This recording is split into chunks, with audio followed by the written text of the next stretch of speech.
அதெல்லாம் வீட்டுக்கு ஜாமான் வாங்கி போட்டா வாங்கின பணத்தை வீட்டு குடும்பத்துக்கு ஜாமான் ரொம்ப சந்தோஷம். எங்க கஷ்டத்தவே தீர்த்துச்சு அந்த 5000 வந்து.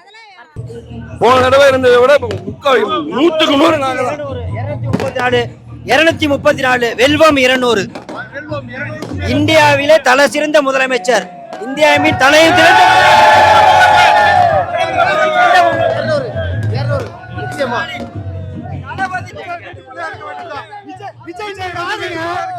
நல்ல ஆம்பளை அந்த ஆத்தூர்ல இருந்து எங்க ஐபிஐ நிக்க சொல்லுங்க.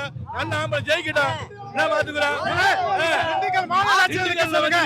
திண்டுக்கல்ல ஒரு கவுன்சிலர் ஆக சொல்லுங்க விஜய். ஆத்தூர்க்கு கூப்பிடுங்க. டிஎஜி எத்தனை நாள் குடிக்கிட்டா இருந்தாரு? டிஎஜி இன்னைக்கு தான் தெரியுமா? தெரியாதா? இத்தனை நாள் டிஎஜி எங்க போனாரு? தமிழ்நாட்டுல இருந்தா தமிழ்நாட்டுல இருந்தாரு. அப்ப டிஎஜி தெரியலையா? இவன் பிஜேபி பினாமி 2000 கோடி வாங்கிட்டு ஜெயிலா கூட இருக்காங்க. அதெல்லாம் வெல்வம் 200 இச்சியா 200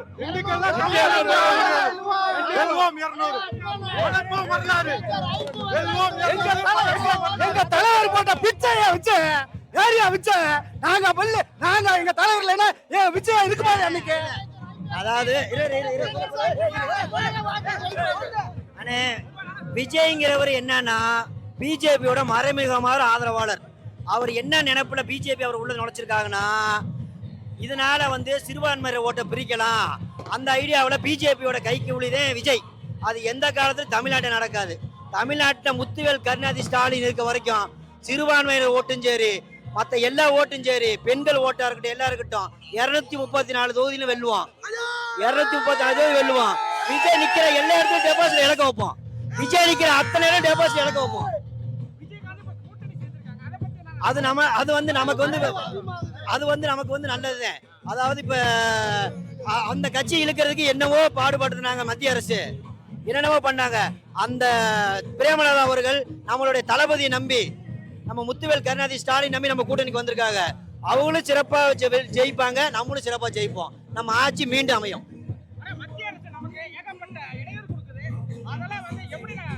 ஆனா அதெல்லாம் மீறி அரசியல் பண்றதுக்கு ஒரே ஆள் இந்தியாவில் இருக்கான யாரு? அது தளபதியாரு மோடி இல்ல. எத்தனை ஆள் வந்தாலும் சரி இந்தியாவுல ஒரே தலைவன். பிஜேபி அடிச்சு நொறுக்கிறதுக்கு ஒரே தலைவன். பிஜேபி அடிச்சு நொறுக்கிறதுக்கு ஒரே தலைவன் இந்தியாவுல முத்துவேல் கருணாநிதி ஸ்டாலின் தான்.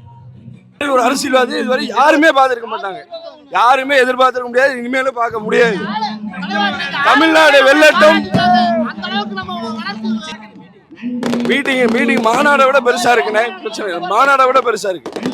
BLA to BLAC மீட்டிங்காக வந்திருக்கேன். நாளைக்கு பூத் எலெக்ஷன், பூத் கமிட்டிக்கு வர எலெக்ஷன், பூத் ஏஜென்ட் எல்லாருமே அவங்கவுங்க பணியை சிறப்பாக செய்யறதுக்காக தான் தலைவர் சென்னையிலேருந்து வந்து விளக்கம் கொடுக்கறதுக்காக வந்திருக்காரு. ஆனால் இது நடுத்தர மக்கள்ல இருந்து எல்லாருக்குமே அது பெரிய தொகையா இருந்தது. யாருமே எதிர்பார்க்க முடியாத அளவுக்கான மகளிருக்கான சிறப்பான உதவி இது. தளபதி ஸ்டாலின் இந்தியாவின் சிறந்த முதலமைச்சர். இந்தியாவில் சிறந்த முதலமைச்சர் மீண்டும் 2ஆம் முறையாக ஆட்சி அமைத்து சரித்திரத்தில் சாதனையை பதிக்க போகும் முத்தமிழ் அறிஞர் டாக்டர் கலைஞரின் அன்பு புதல்வன்.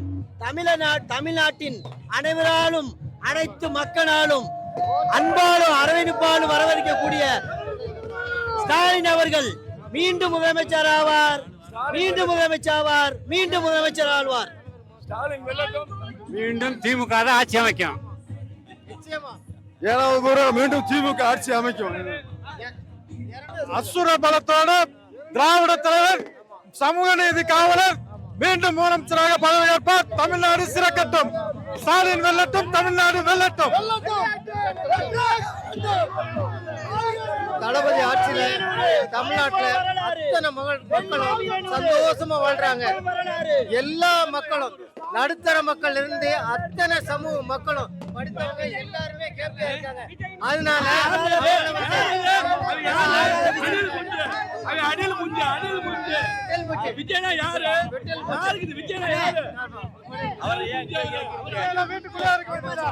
தமிழகம் தலை நிமிர்ந்து நிற்குது என்று சொன்னால் நமது தளபதியாரின் ஆட்சியாளர் தான். இன்றைக்கு நம்ம இந்திய நாட்டின் பிரதமர் பிஜேபி அரசு இன்றைக்கு நம்ம தமிழகத்தை எந்த இடத்தில் எடுத்தாலும் புறக்கணித்து கொண்டே வருது.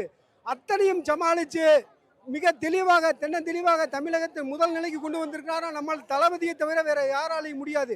ஆனால் உங்களுக்கு நீ தெளிவாக சொல்ற விஜயை பற்றி திமுக காட்ட யார்ட்டையுமே கேட்காதீங்க. ஏன்னா அந்த ஒரு நடிகை அவ்வளோதான், வேற எதுவும் கிடையாது. திமுக கார்ட்ட வந்து அந்த ஆள் கிடக்காரு, யார் வேணா எதை வேணாலும் சொல்லலாம். அந்த ஆள் ஒரு நடிகன், அதைத்தான் சொல்றேன். விஜயை பத்தி திமுக கார்ட்ட கேட்காதீங்க. விஜய் வந்து ஒரு நடிகன், அவ்வளவுதான். அரசியலுக்கும் திமுகவுக்கும் விஜய்க்கு சம்மந்தம் கிடையாது. விஜய் ஒரு நடிகன், அவ்வளவுதான். அந்த படத்தை பார்த்துக்கலாம். இன்றைக்கு இன்னும் இந்த 26 தெரிஞ்சுன்னா அவரா வாயில சொல்லிக்கலாம், எதை வேணா சொல்லிக்கலாம். விஜய் ஒரு நடிகை, அதுதான். திமுக கார்ட்ட யார்ட்டையுமே விஜய் பத்தி கேட்காது. அதனால ஒரு நடிகை, அரசியலுக்கு நடிகை சம்மந்தம் கிடையாது, அவ்வளவுதான். ஒரே இன்னும் வந்து நம்ம தமிழகத்தை வந்து தலை நிமிர்ந்து இன்னும் தென்ன தெளிவாக கொண்டு வரணும்னு சொன்னா நம்ம தளபதியால முடியாது. நிச்சயமா நமது தளபதி 200 இலக்கு வச்சிருக்காரு. 200ல் 220 கண்டிப்பா விழுவும் தமிழ்நாட்டில். தளபதியார் ஆட்சி தான் வரும். தளபதியார் வந்தா தான் இன்னும் தமிழகம் நல்லா இருக்கும். ஆமா, திராவிட முன்னேற்ற கழகத்தினால மட்டும்தான் இது சாத்தியம். அதுபோக மதுரை மாவட்டம் அப்படின்னு எடுத்துக்கிட்டாலே மதுரை மாவட்டத்தில் உள்ளக்கூடிய ஒவ்வொரு தொண்டனும் அதை எப்பயுமே தமிழ்நாட்டுக்கே மதுரை மாவட்டம் ஒரு முன்னுதாரணமாக இருக்கும். இதே மாதிரி ஒரு சிறப்பான கூட்டத்தையும் எந்த இதுக்குமே எதுலையுமே ஒரு கிண்ண சாதனை செய்யக்கூடாது. சேலம் இளைஞரணி மாநாடு பார்த்தீங்கன்னா திமுக நடத்தின ஒரு கிண்ண சாதனை.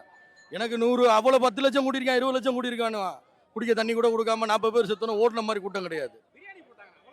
பிரியாணி வர எல்லாருமே பையில டிஃபனோட கொண்டு போய்கிட்டு இருக்காங்க. இது திமுகனால மட்டும்தான் அது சாத்தியம்.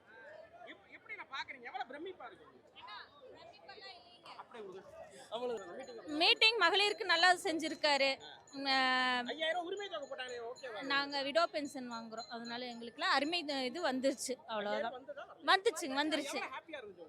பரவாயில்ல, எல்லாம் ஹாப்பி. பரவாயில்ல, ஹாப்பில. ஆமா, வேண்டாம், அது அளவுக்கு அதிகமா போயிரும். அதாவது சந்தோஷம் சொல்ல முடியாது, திருப்தியா இருக்கு, அவ்வளவுதான். எங்களுடைய சந்தோஷத்தின் வெளிப்பாடு, எங்கள் தலைவரை பார்த்தோன்னா தமிழ்நாட்டினுடைய ஒரு திராவிட மாடலுடைய பேரரசர் அவர். இன்னைக்கு இருக்கக்கூடிய சமூக நீதி தலைவர்ல தமிழ்நாட்டுக்கு ஏன் இந்தியாவுக்கே தலைமை ஏற்றுக்கிற அளவுக்கு பார்ப்பீங்க. இன்னைக்கு பார்க்குறீங்க ஒவ்வொரு தலைவர் மாற்றுக் கட்சி தலைவர்கள் சொல்றாங்க, நம்மளை நாளுக்கு நாள் வையக்கூடிய சீமான் பேசுறாரு, இந்தியா கூட்டணிக்கு தலைவராக பதவி வைக்கக்கூடிய ஒரே தகுதி தளபதியார் அவர்கள்கிட்ட இருக்குன்னு. காங்கிரஸ்ல இருந்து மணிசங்கர் ஐயர் பேசுறாரு. இப்போ இதளவு பார்க்கல, அவரை நாங்கள் இவ்வளவு நெருக்கத்தில் பார்க்கல. எங்களுடைய உற்சாகத்தின் வெளிப்பாடு அது. அவர் பக்கத்தில் போயிருந்தா தலைவரை சால்வை போத்தலாம், அது எங்களால் முடியாத ஒரே காரணத்தால் பக்கத்துல இருந்து எங்கள் தலைவர் பக்கத்தில் நாங்கள் போடுற துண்டு அவர் மேலே படுமேன்ற ஒரு உற்சாகத்தின் வெளிப்பாடுல ஆசையில் நாங்கள் அதை செய்கிறோம். வேற ஒன்றும் இல்லை, வேற ஒன்றும் தற்குறித்தனமா பேரிக்கட்டை ஏறி குதிக்கிறது, தலைவர் வண்டியில் போய் குதிக்கிறது, காலை பிடிச்சி வரன்றது, கிரீச தலைவனே வலிக்கி விழுகிற அப்படிப்பட்ட தலைவர் அவர். அந்த மாதிரி நாங்கள் கிடையாது. இது எங்கள் உற்சாகத்தின் வெளிப்பாடு. இவ்வளோ பேர் கூட்டம் வந்திருக்கு, போலீஸ்காரங்க ஒவ்வொரு இடத்துலையும் பேரிக்காட்டை போட்டு அடைச்சாங்க, இவ்வளவு நேரம் அடைச்சாங்க, தலைவர் வரையில. நாங்களாம் பொறுமையாக நின்று தான் வந்தோம், பேரிக்காட்டை தள்ளி விட்டு வரல. அந்த அளவுக்கு தற்குறித்தனமாக திமுகவில் கடைக்கோடி தொண்டன் கூட அப்படி இருக்க மாட்டான். அவங்க தலைவர் அளவுக்கு கூட கிடையாது. எங்களுடைய தொண்டருக்கு கூட ஈக்குவல் கிடையாது. இப்போ புதுசாக வந்திருக்க தலைவர்கள் எங்கள் கடைக்கோடி தொண்டனுக்கு கூட ஈக்குவல் கிடையாது அவர் தலைவர். எங்கள் கடைக்கோடி தொண்டன் இந்த இடத்துல ஒரு சின்ன போஸ்ட் கம்பி விழுந்துருச்சுன்னா ஓடி போய் நிற்கிறவன் திமுக தொண்டனாக தான் இருப்பான். ஒரு பகுதியில் ஒரு சின்ன ஒரு இயற்கை சீற்றம் நடந்தாலுமே திமுக தொண்டன் தான் ஓடி போய் நிற்பான். ஓடி போய் நின்று உதவுறது, மக்கள் சேவை செய்கிற திமுக. ஆனால் தன்னுடைய சொந்த ரசிகர்களையும் கட்சி தொண்டர்னு சொல்ல முடியாத அவங்க கூட்டத்தை அவர் ரசிகர்களை ஒரு கூட்டம் ஒரு வச்சிருக்காரு. 42 பேர் செத்து போயிட்டான், உடனே ஓடி போனாரு. ஆனால் அந்த நேரத்தில் துபாயில் இருந்து வருங்கால இளைஞர்களுடைய வருங்கால போர்வாள் ஐயா அண்ணன் உதயநிதி அவர்கள் வந்தார். ஓடி வந்து அதை லந்து பண்ணி பேசுகிறான். அண்ணன் அன்பில் மகேஷ் அவர்கள் பேசுனதை ஒருத்தன் லந்து பண்ணி பேசுகிறான். இவங்கெல்லாம் வந்து நம்மளை எப்பயுமே இப்படியே குலைச்சிக்கிட்டே இருக்கும். திமுகவை அன்னையிலிருந்து இன்னைக்கு வரைக்கும் திமுகவை குறை சொன்னியோ ஒன்று திமுக வையணும், இல்லை திமுக வாழ்த்தணும். இது இவர்களுடைய இது. தமிழ்நாட்டை பொறுத்தளவு ஏன் இந்திய அரசியலுக்கே இன்னைக்கு திமுக வந்தா தெரியும். வடக்கு இருந்து ஒரு தலைவர் வந்து முத்தமிழறிஞர் டாக்டர் கலைஞர் அவரை சொன்னார். இன்னைக்கு அவர் வழியில் வந்த உதயநிதி என்ன சொல்கிறாரு. அப்போ நம்மளை பேசினா தான் தமிழ்நாடு மட்டும் இல்லை இந்திய அளவில் நம்மளை பேசினா தான் தெரியும். அதைக்காண்டி விளம்பரத்துக்காண்டி பேசுகிறவங்க பேசிக்கிட்டே இருப்பாங்க.